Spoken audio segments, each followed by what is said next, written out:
The story we're starting tonight is about a young man who was sent to a remote area during his military service. In fact, he became a military teacher in a strange and mysterious village. But pay attention. These stories are more like real memories and personal experiences, and this isn't just another story with random ghosts and demons floating around.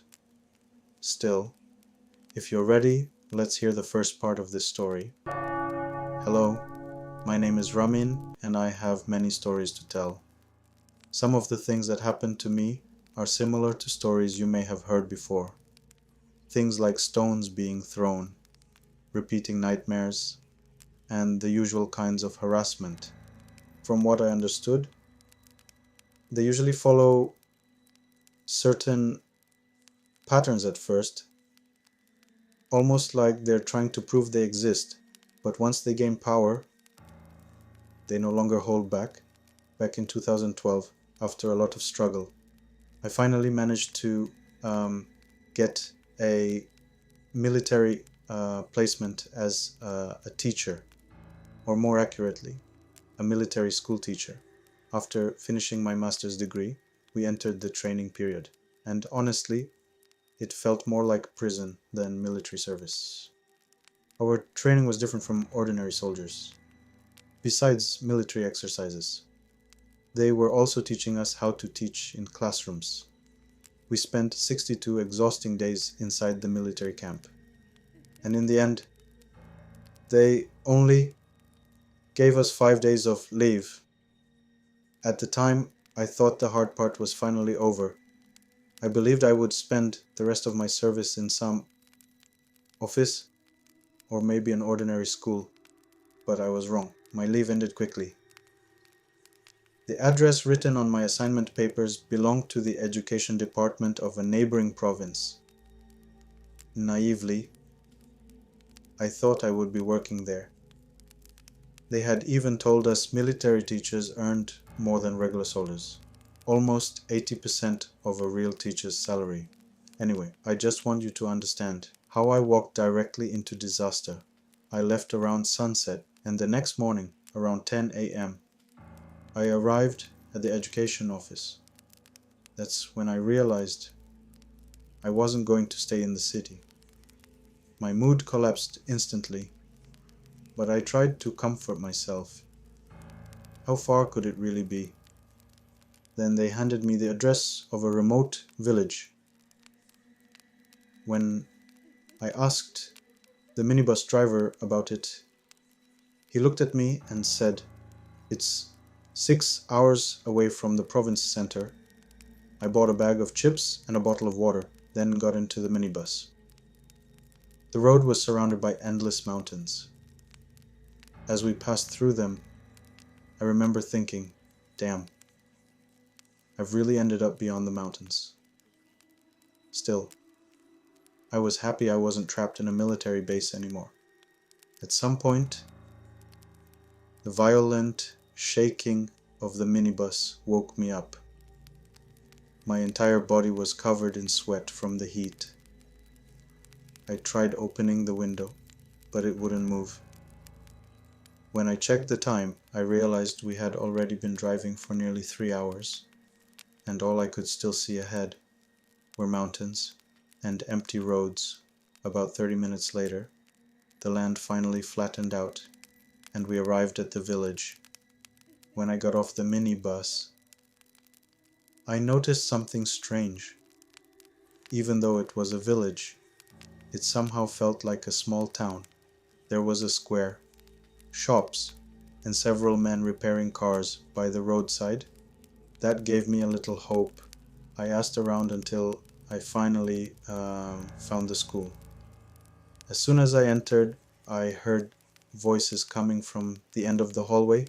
I knocked and walked in. A short man with glasses was pacing around angrily, and another man, who seemed to be the principal, was sitting behind a desk. I introduced myself. The principal looked happy to see me, and honestly, his reaction made me feel relieved too. He invited me to sit down. As I sat there, I looked around the office. After all, I was supposed to spend the next 2 years there. A few moments later, the principal picked up the phone and called someone. From the conversation, I realized he wasn't speaking to anyone from the education system. Near the end of the call, he said, "Yes, thank God. You won't have to worry about having a teacher for the next 2 years." The moment I heard that, something inside me sank. I immediately thought, wait, am I being sent somewhere else? After the call ended, he wrote something on a piece of paper and handed it to me. It was an address and a phone number. Then he said, "Go to this address, and if you need anything, call this number. It's mine." At the top of the paper, one word was written, Dahak. I looked at him in confusion and said, "Dahak?" The principal said, "It's pronounced Dahak, but it's a pretty large village." Annoyed and exhausted, I said goodbye and followed his instructions to wait near the village square. A van was supposed to arrive there, heading toward the upper villages. After nearly an hour of waiting, an old yellow van finally pulled up. The moment I saw it, I realized if I hesitated, I'd probably end up riding on the roof. Several passengers carrying strange bags and supplies rushed toward the van. I jumped in and asked, "Sir, does this go to Dahak?" The driver, who I later learned was from Dahak himself, laughed and said, "Dahak, it's Dahak." I nodded awkwardly and sat beside him once the other seats filled up. During the ride, the driver kept asking me questions. When he found out I was going to teach in Dahak for the next 2 years, he smiled and said, "Well, thank God. By then, my son Amirali will finish school too." After what felt like hours of breaking my back on those roads, the van finally stopped. The driver cheerfully dropped me off, then drove away with the rest of the passengers. As soon as I looked up from the road, the village appeared in front of me, and from the very first moment, something about it felt strange. The village sat inside a deep valley, almost like a stadium. There were houses, gardens, and trees everywhere, but what caught my attention were the hills across from the village. It looked like time had stopped on that side. Every tree on the hillside was completely dead, and between the houses over there, I couldn't see a single person moving, at least from where I stood. I was trying to figure out where to go when I suddenly noticed a fenced building on the right hill. I guessed that had to be the school, so I grabbed my bags and started walking. After nearly 30 minutes, I finally reached the place. Inside the yard, several massive water tanks stood beside the walls. In the center, there was a newer looking building. For a moment, I felt hopeful again. As soon as I entered through the glass door, I realized something important. But first, I needed to find someone. I had barely taken a few steps when someone called out to me. I turned and saw a man in a white medical coat sitting inside what looked like a clinic. I told him I was the new teacher looking for the school. The moment he heard that, he stood up and walked toward me. After shaking my hand, he said, "This is the clinic, but you're not far off. The school is about 200 meters uphill." I thanked him and turned to leave, but he suddenly called after me, "Don't worry, I was just like you once. You'll get used to it." That gave me a little hope, so I asked, "You're a soldier too?" The man laughed. "We're all soldiers, brother. But no, I came here voluntarily. No matter how hard I tried, I couldn't understand him." I said goodbye and left the clinic, just like he said. The school was farther uphill. The yard looked similar to the clinic, but the building itself looked ancient, brick walls, held together with mud. Before I even reached the entrance, An old man stepped out of the school. The moment he saw me, he stopped and stared carefully. I introduced myself. The poor man became so happy. For a moment, I actually felt important. He took me inside and started explaining everything. There were 2 classrooms on the left side of the hallway. The teacher's room and office were on the right, though honestly, it was obvious one classroom and the office weren't even being used. The school barely had a teacher, let alone a principal. The old man showed me my room and gave me a long explanation about life in that area. You'll understand the place better over time. But before leaving, he turned around and said, "If I were you, I'd come to the village for bathing. I'll personally help you." That sentence immediately made me uncomfortable. I asked, "Sorry, what exactly do you mean?"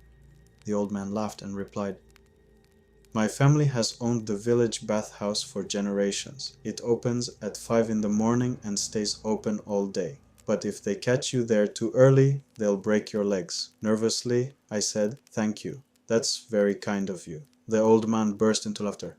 "I'm joking, son. Before noon it's for women, after 3 in the afternoon it's for men." I forced an awkward smile, hoping he'd leave faster. After he left, I went into my room and fell into a deep sleep.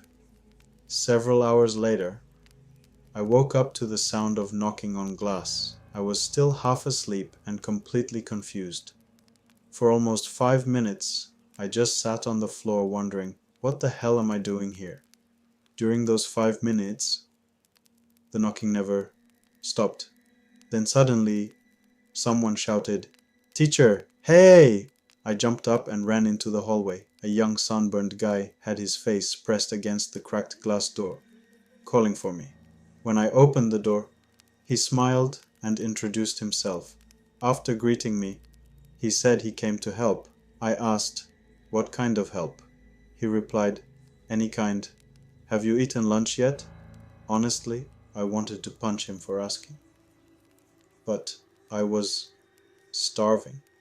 So I answered, "No." The second he heard that, he rushed into the office and started doing something.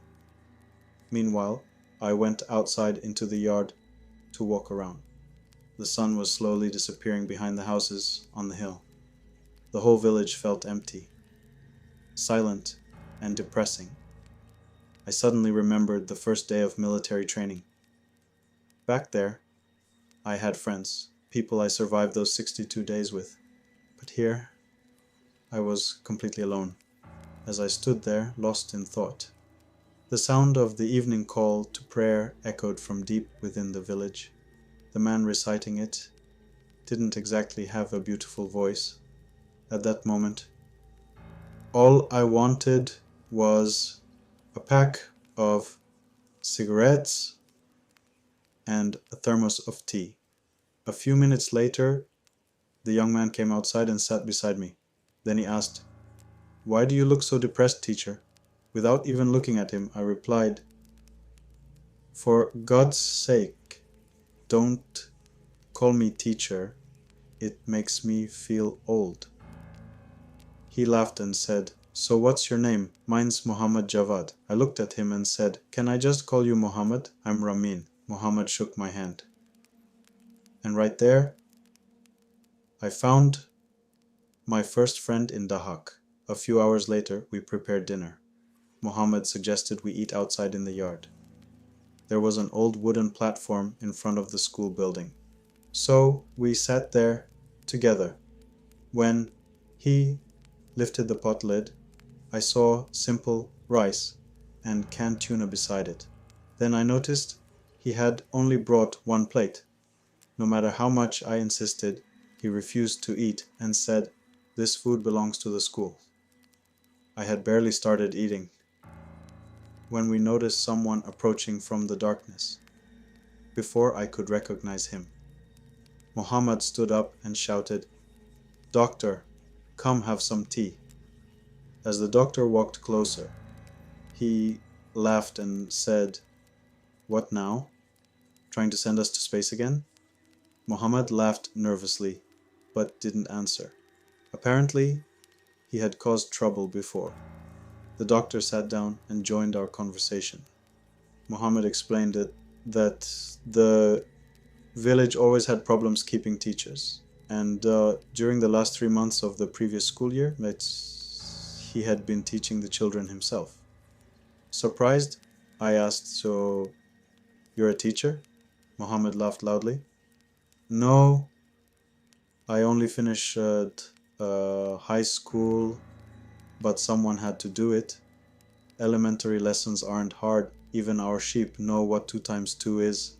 I laughed so hard I nearly fell off the wooden platform. The doctor smiled and said, "When a pond has no fish, even frogs become teachers." After the laughter faded, I finally asked, "Then why didn't the previous teacher come back?" Mohammed immediately answered, "Because everyone who comes here eventually runs away." The last teacher never returned after Nowruz. Before he could continue, the doctor suddenly interrupted him. "That's because you kept putting garbage in their tea, idiot.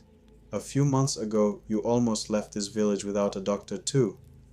At that moment, I realized the doctor was hiding something from me. It was around 10 p.m. when Mohammed mentioned they had irrigation work at 11. The doctor stood up, getting ready to leave, and he looked at me and said, "You can come sleep at the clinic tonight. Don't stay alone in the school." Honestly, part of me wanted to accept the doctor's offer, but pride and awkwardness made me refuse. The two of them started walking toward the exit, but suddenly the doctor stopped, turned back toward me, and said, "Ramin, at night a lot of animals wander around here. Don't worry. They can't get inside the school." I noticed Muhammad suddenly go quiet, lost in thought. Then he snapped out of it and added, "Yeah, but if you hear them, don't go outside." I casually replied, "Sure, whatever." Then they left. The moment I heard the school gate close behind them, that feeling of loneliness came rushing back. I went into my room. That's when I realized I finally had phone signal again. Several missed calls and messages. Message had arrived from home. I called them back and spent nearly 30 minutes talking. While I was still on the phone, strange noises started echoing from behind the school walls. At first, the sounds terrified me, but then I remembered what the doctor and Mohammed had said. There are lots of nocturnal animals around here. After the call ended, I suddenly felt hungry again. Thankfully, my mother had packed plenty of snacks inside my bag. I grabbed a handful of almonds, stuffed them into my pocket, and stepped out of my room. As I walked through the hallway eating, the sounds continued outside. For a few moments, they became so close, it felt like the creatures were standing right behind the building walls. Not the school walls, the building itself. Trying to distract myself, I wandered into one of the classrooms. It looked different from the schools I remembered as a child.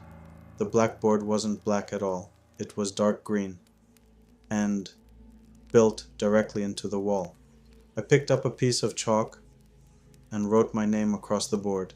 After all, I was supposed to spend the next 2 years there.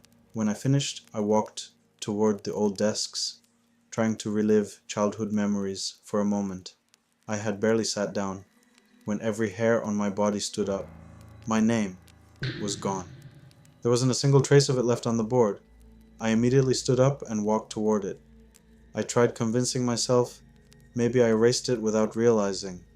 And that's when, bang, the sound of the school's metal gate echoed outside.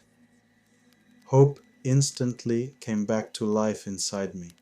I rushed toward the entrance, but the moment I stepped into the yard, I felt something behind me, following me. I turned around, and there, inside the hallway, I saw a shadow near the classroom door. It looked exactly like the silhouette of a child. My first thought was, one of the village kids is trying to mess with me.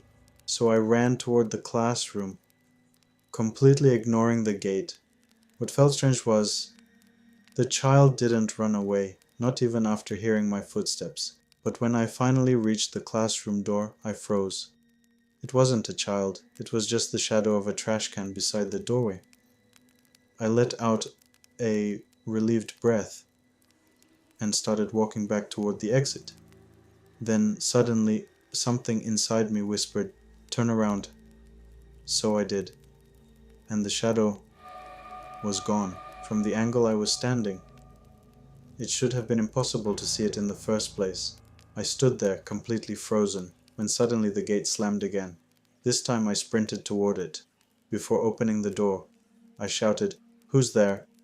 A few seconds later, I heard the old Bauhaus man answer, "It's me, teacher. I brought dinner." I can't even describe how relieved I felt. When I opened the gate, the old man was standing beside his motorcycle holding a metal bowl. I barely had time to see what few food he brought. We greeted each other and walked back toward the building together. As we walked, he suddenly asked, "So, everything peaceful tonight?" I answered, "Yeah, thank God. It's just the animals around here. They're really noisy. Someone should probably do something about them." The old man tilted his head and placed a hand beside his ear. A few silent seconds passed. Then he said, "I don't hear anything." I opened my mouth to answer, then realized the noises had completely stopped. Every single sound, as if they had never existed. Embarrassed, I forced a laugh and said, "Well, guess they ran away when you showed up." The old man didn't reply. After pouring the food into the school's pot, he said goodbye and left. The meal looked similar to a simple tomato rice dish. The old man called it goje polo. After washing my hands, I attacked the food immediately. But before I could even swallow the first bite, the sounds behind the school walls returned again. Well, friends, part 1 of the Dahak story, or as Ramin calls it, Dark, has come to an end. If you enjoyed it, don't forget to like the video and help it reach more people. As the poet once said, "O pious man, what have you done, that even the prayer beads flee through your fingers?" Stay under God's protection. Yours truly, Tight.